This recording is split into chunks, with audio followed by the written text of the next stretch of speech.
Hello. Today General Hospital will reveal when Lucky departed from Port Charles. He left behind more than just a series of bittersweet memories. He left a silent echo in Elizabeth's life, a void carved not only by absence but by the realization that something once deeply cherished had once again slipped through her grasp. The walls of her home, which once reverberated with laughter and soft footsteps, now held a stillness that seemed almost reverent. A space where memories lingered like shadows at dusk, tender but incomplete. Elizabeth found herself not merely returning to the rhythms of single life but facing the emotional wreckage of a love that had once illuminated her world and now existed only in fractured recollections. It wasn't just the absence of a partner she mourned, it was the departure of a chapter she had long hoped would find its happy ending. Yet as time began to dull the sharpest edges of pain, questions began to surface. Quiet, persistent, and impossible to ignore. Was it possible, after everything, that fate was gently guiding her toward a familiar path not fully traveled? Could a long-lost connection be rekindled, not in nostalgia, but in maturity, healing, and second chances? Jason had returned to Port Charles with the silence of a man who had weathered too many storms. He didn't announce his presence with declarations or new romances. He did not rush into entanglements or succumb to fleeting moments of passion.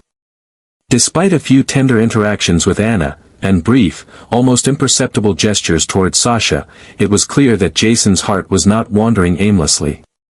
He was searching, not for excitement or distraction, but for a place that felt like home. A place that once was. A place that had a name.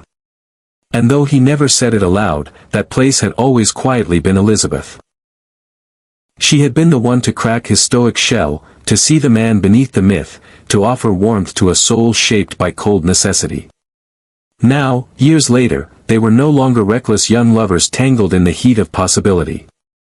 They were scarred survivors, wiser and wearier, yet still longing, perhaps more than ever, for something real, something safe, something that could survive the storms they had both weathered alone. Their connection, though dormant, was never severed. The living thread between them had a name, Jake. The child they once thought lost forever. The son who tethered their souls in a bond no time could fray. When Jake reached out to Jason in a moment of crisis, it was more than a plea for help, it was a call back to something Jason had once believed he could never have. Elizabeth, caught in a downward spiral of emotional instability and manipulation with Finn, found herself vulnerable in a way she hadn't been in years. And Jason, always the silent guardian, returned, not as the cold enforcer of justice but as a man who had once loved, who had once lost, and who now found himself once again being pulled toward Elizabeth with a force that neither fear nor logic could resist. He arrived just in time, extracting her from chaos and uncertainty, leading her to a sanctuary they both once knew, the poolside at Metro Court. There, amidst the calm lapping of water and the golden halo of late afternoon light, something ancient stirred. It wasn't lust. It wasn't fleeting nostalgia. It was a reverence for what once was, and a quiet awakening of what could still be. That moment did not erupt in fireworks or confessions. It breathed instead in the quiet, the shared glance, the brush of a hand, the comfort of presence. It spoke of a love never fully extinguished, but merely dormant, waiting for the right season to rise again. And perhaps now, with no one else between them, no moral conflicts, no unspeakable obligations, that season had finally arrived. Lucky had brought Elizabeth a kind of happiness once, but it was always fleeting. His love was tethered to distance, missions, responsibilities, disappearances. Elizabeth never doubted his affection, but she never felt its permanence either. With Lucky, love was a series of interrupted sentences, stories started but never finished. And now, with his departure once again cloaked in uncertainty, Elizabeth stood at the precipice of a painful realization: she could no longer afford to pin her heart on someone who only existed in fragments. Meanwhile, Jason had changed in his own ways. No longer defined solely by his loyalty to a criminal empire or his allegiance to other people's wars, he had evolved into a man who longed for simplicity, for truth, for roots. He no longer chased chaos. He didn't live in the margins. And in Elizabeth, he saw not just a former lover, but a mirror of his own transformation. She, too, had suffered and endured. She, too, had raised children and survived heartbreaks. They had both aged in different directions but now stood face to face at the same emotional crossroad. There was no fanfare, no expectation, just the quiet understanding that sometimes, the greatest love stories are not the ones that blaze fast and die young, but the ones that smolder, resilient and unyielding, waiting for the right moment to burn again. This time, if they chose each other, it would not be out of longing for what was lost, but out of deep gratitude for what still remained.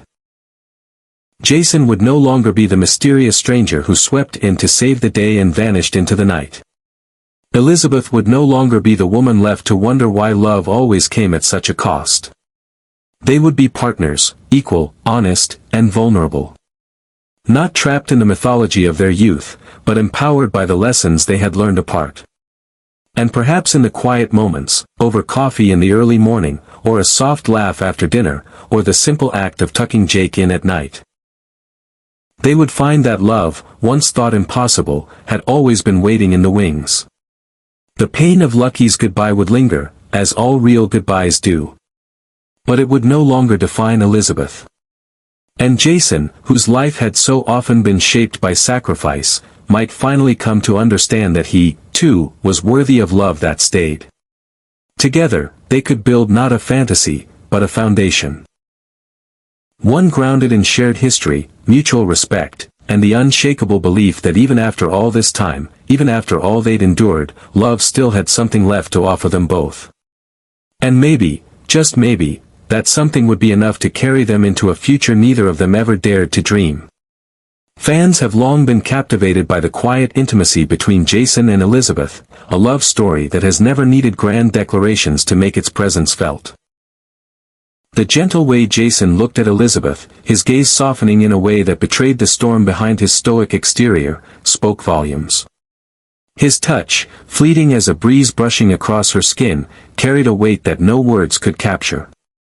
In a world where romantic entanglements come and go with the speed of scandal and the volatility of emotion, their connection remained singular. Not because it burned brightly, but because it burned constantly, patiently, like a flame that never wavered even when left unattended. It was never just about passion for them, it was about presence. About being there, in silence, when the world threatened to fall apart. There was something almost sacred about the way Jason stood beside Elizabeth at the poolside of Metro Court as sunlight scattered across the water and danced along the edges of her smile. He didn't need to speak, didn't need to explain. His presence was the promise. It always had been. They had missed each other before, too many times. Circumstances conspired against them. Responsibilities pulled them in opposite directions. Emotional wounds, some inflicted by others, some self-imposed, kept them apart. But the tether between them never broke. Time passed, people changed, children grew up, but what remained was the unspoken truth neither could deny. They had once been something real, something rare. And now, as fate seemed to pause for just a moment, they stood once more on the edge of possibility. This time, however, was different. This reunion, should it unfold, would not be another fleeting embrace in the eye of the storm. It would not be a stolen night destined to fade by morning. No, this would be a decision. A choice made not out of longing or loneliness, but out of wisdom and clarity. Elizabeth could choose to stay rooted in the memory of Lucky, a man who loved her in his own way but was never truly hers. He had always been a transient dream, drifting in and out of her life with no guarantee of permanence. Their love had been beautiful, but ephemeral, like a melody that ends too soon. And maybe now, as she reflects on all that has passed, Elizabeth understands that loving someone who is never fully present is a slow heartbreak that never truly heals. Or she could choose Jason. The man who never made promises he couldn't keep, but who always showed up when it mattered. The man who saved her not just from danger, but from herself, from the cycles of self-sacrifice, the endless caretaking, the invisible weight she carried as a mother, a nurse, a woman too often expected to be everything for everyone. Jason didn't ask her to be anything more than what she was, and yet, in his silence, he made her feel seen, valued, enough. If Elizabeth were to reach for him now, it wouldn't be to recapture a lost romance. It would be to embark on an entirely new journey, one rooted not in fantasy, but in mutual respect, shared scars, and the belief that love doesn't have to be perfect to be worth fighting for. Their love would no longer be driven by youthful impulsiveness or haunted by the ghosts of what could have been. It would be shaped by resilience, softened by loss, and fortified by time. Jason is no longer the enforcer in black leather with a heart buried beneath layers of duty and guilt. Elizabeth is no longer the fragile dreamer chasing idealized love in all the wrong places. They are adults now, tested, bruised, but unbroken. And in each other, they might just find not a happily ever after, but something far more enduring. A partnership that grows in strength with every challenge, a connection that deepens with every quiet evening spent in each other's presence, and a peace they never thought they'd find in this lifetime. For Elizabeth, the question is no longer about who she loved once, it is about who has stood the test of time. Jason didn't rush in with declarations when she was hurting. He came quietly, stepped into her pain, and stayed. That, more than anything, is love. And for Jason, love has always been a complex puzzle he never thought he'd be allowed to solve. But with Elizabeth, there is no need for explanations. There is only understanding, a shared history that grants them permission to dream beyond the wreckage. If they choose each other now, it will be as equals. As survivors. As two hearts no longer running from what scares them most, intimacy, vulnerability, the fear of losing again. But embracing it, fully, knowing that whatever comes, they will face it together. In a town where relationships are torn apart by lies, betrayal, and ambition, perhaps the quiet constancy between Jason and Elizabeth is the most radical love story of all. Not because it is dramatic, but because it endures. And now, with nothing left to prove and everything to gain, they stand at the beginning not of another chapter, but of a new book entirely. A story of love not based on what was, but on what still could be, if only they are brave enough to finally write it. When the old photographs were carefully removed from their frames, some with the delicacy of a farewell, others with the weight of memories too painful to keep frozen in glass, Elizabeth began the quiet, deliberate process of reclaiming her life. The once familiar walls of her home no longer echoed with the laughter that had once filled them, no longer carried the vibrant pulse of a love that had always existed somewhere between coming and going. The space Lucky left behind was not just physical, it was emotional, spiritual. It was the echo of a bond that had always felt unfinished, a melody that never quite resolved. And as Elizabeth packed away the remnants of a chapter that had long outlived its final page, she realized that her life, much like a canvas, needed new colors. She began repainting not with wild strokes of impulse, but with intention, with calm, with grace, and with a slow redefinition of self that only time, grief, and maturity could allow. It wasn't about forgetting Lucky. Some loves, no matter how impermanent, leave marks too deep to erase. But it was about letting go of the waiting. The yearning. The perpetual limbo that had kept her heart tethered to a hope that never seemed to arrive. She began to fill her life with new rhythms, early morning walks, quiet evenings with Jake, conversations not centered around longing but around possibility. The pictures that replaced the old ones weren't declarations of a new chapter yet, but they were placeholders. Visual reminders that life goes on, that light still filters through even the darkest rooms when we're ready to lift the blinds. And somewhere across town, in the shadowed corner of the Port Charles Chapel, Jason sat quietly, his gaze resting on a stained glass window bathed in the soft glow of afternoon sun. The kaleidoscope of light fractured across his features, and though his expression was unreadable to most, there was a stillness to him that spoke louder than words ever could. He wasn't praying, not exactly. He wasn't asking for guidance or redemption. He was waiting. Not for a miracle, not for a sign from the heavens, but for something deeply human, deeply personal. Perhaps he was waiting for fate to catch up to the timeline of his heart. Perhaps he was waiting for the sound of familiar footsteps, light and certain, echoing down the aisle behind him. Perhaps, in his own quiet way, he was waiting for Elizabeth. The silence between them was never empty. It was thick with things unsaid, with choices not taken, with years spent walking parallel paths that never quite converged.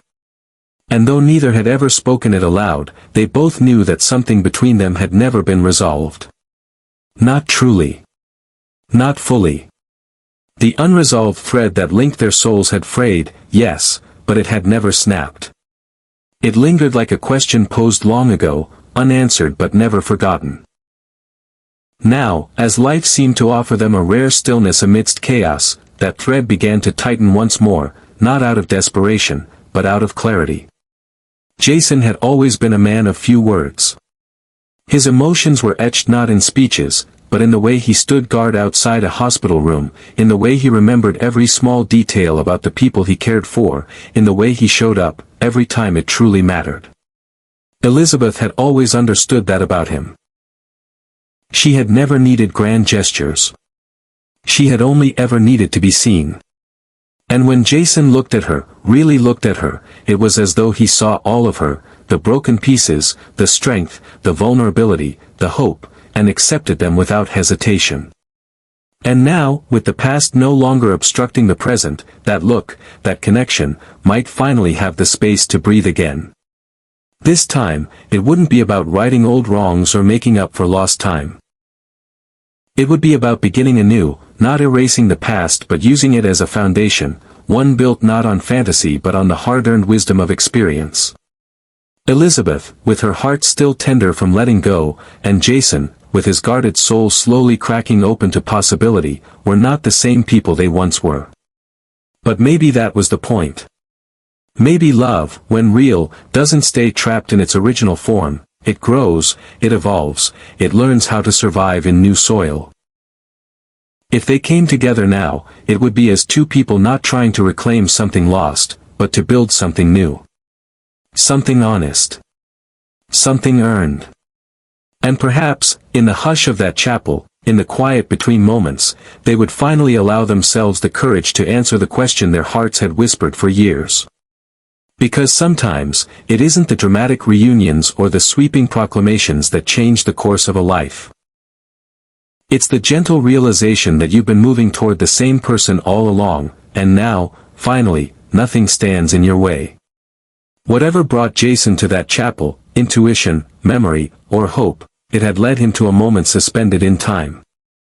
And maybe, just maybe, as Elizabeth stood in her newly quiet home, contemplating the next brushstroke on her canvas, she would feel it too, that pull, that possibility, that quiet urge to go where the light was. And if she followed it, if she walked through those church doors, there would be no need for explanations. Only understanding. Only two people, finally ready to write the final chapter not as a goodbye, but as a beginning. A gentle ending to a story that had always deserved more than silence, a conclusion so soft, so deeply felt, that it could only be described as the dream they had never quite finished dreaming. And so, as Elizabeth gently stripped away the layers of her past, removing the photographs, repainting the rooms, and laying to rest the fragments of a love that had never fully anchored, she found herself not consumed by sorrow, but illuminated by quiet possibility. The absence of Lucky no longer defined her, it simply became part of the landscape she had traversed. With every deliberate choice she made, every silent morning she reclaimed, she shaped a life not of waiting, but of living. Her grief had softened into understanding, and in its place bloomed something steadier, something ready. Across town, in the sanctuary of the Port Charles Chapel, Jason sat in stillness, watching the sunlight refract through colored glass as if waiting for permission to move forward. No longer a man haunted solely by obligation, he now seemed poised for something more. The silence between him and Elizabeth, once filled with hesitation, was now heavy with meaning. Not a burden, but a bridge. The years that had once kept them apart had also prepared them, for honesty, for forgiveness, for a kind of love that didn't need rescuing or rushing, only recognizing. And when that moment finally arrived, When Elizabeth stepped into that chapel or when Jason knocked softly on her door, it would not be the beginning of an old story resumed, but the opening chapter of a new one entirely. This love would not burn with urgency, but glow with certainty. It would be written not with longing but with presence. In the quiet intersection of two lives finally aligned, they would find not just each other, but the peace they had both unknowingly been chasing.